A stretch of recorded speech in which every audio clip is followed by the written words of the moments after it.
Sir आम्हाला रात्री 11 वाजता कळाल्यानंतर लगेच ग्रामस्तरीय समिती आमची तलाठी, ग्रामपंचायत अधिकारी, मंडळ अधिकारी येऊन जिथं-जिथं 7 गावांना 7 घरांना ज्या भेगा पडलेल्या आहेत, त्या सर्व लोकांना आम्ही रात्री सुरक्षित स्थळी कपिलदार संस्थान येथे हलविण्यात आलेलं आहे.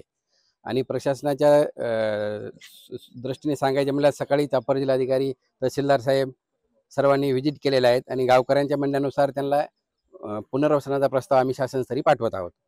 काल रात्री इथे तडे गेल्याचं निदर्शनास आलेलं होतं. त्याच्यामुळे GSD असतील, आमची महसूल यंत्रणा असतील, सर्वांनी इथून पाहणी केली आणि जे धोकादायक आहेत असे जे कुटुंब आहेत, जवळपास 25-30 कुटुंब आणि जवळपास 70-80 लोकांना आपण स्थलांतरित केलेलं आहे, जे फारच धोकादायक आहे. त्यांना तर कायमस्वरूपी स्थलांतरित करण्यास सांगितले आहे.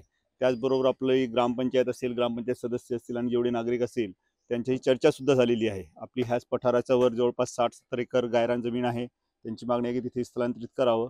त्या अनुषंगाने सुद्धा माननीय जिल्हाधिकारी सोबत चर्चा करणार आहोत आणि त्यांच्यासाठी गाव आराखडा तयार करून, प्लॉट लेआउट करून, TLR मार्फत मोजणी करून कशा प्रकारे आपल्याला पुनर्वसन करता येईल आणि यांची कायमस्वरूपी आपल्याला जे निसर्गाचं काहीतरी होऊ शकतं या अनुषंगाने कायमस्वरूपी तोडगा काढण्याचे प्रयत्न सुरू आहे. बीड तालुक्यातल्या कपिलधारवाडीमध्ये तब्बल 1 किलोमीटर पर्यंत भेगा पडल्याचा प्रकार समोर आलेला आहे.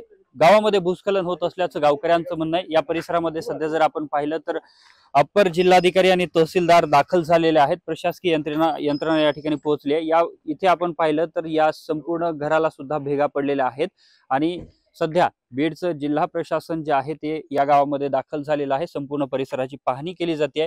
वरच्या बाजूला जर आपण या घराच्या पाहिलं तर वरती मोठा डोंगर आहे आणि वरती डोंगर आहे आणि मध्य भागात हे संपूर्ण गाव वसलेलं आहे. तर खाली पुन्हा दरी आहे.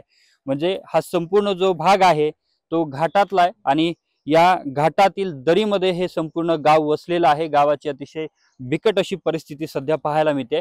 अनेक भागामध्ये अशा प्रकारे भेगा पडल्याचं पाहायला मिळत आहे. या रस्त्यावर जर आपण पाहिलं तर रस्ता देखील अनेक ठिकाणी खचला आहे. अनेक ठिकाणी दरड कोसळल्याप्रमाणे दगड देखील कोसळलेले आहेत. तर अशा पद्धतीने तब्बल 1 किलोमीटर पर्यंत मोठमोठ्या भेगा गेलेल्या आहेत. 7 घरांना अशा प्रकारच्या मोठमोठ्या भेगा पडल्याचं सध्या पाहायला मिळतंय.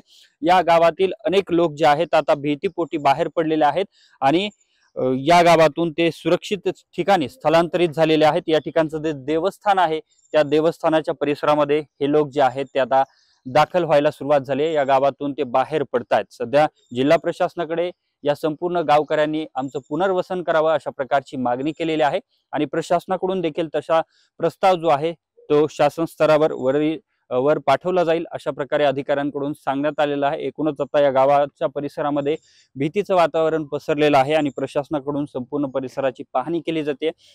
गावातील अनेक लोक जे आहेत ते आता स्थलांतरित झालेले आहेत. यामुळे या संपूर्ण गावाकडे लवकरात लवकर लक्ष द्यावं अशा प्रकारची मागणी गावकऱ्यांकडून केली जाते. यामध्ये आता प्रशासन नेमकं काय तोडगा काढतं हे पाहणं महत्त्वाचं असणार आहे. कॅमेरामन प्रमोद रोमनसह मी अशोक काळकुटे, TV9 मराठी, बीड.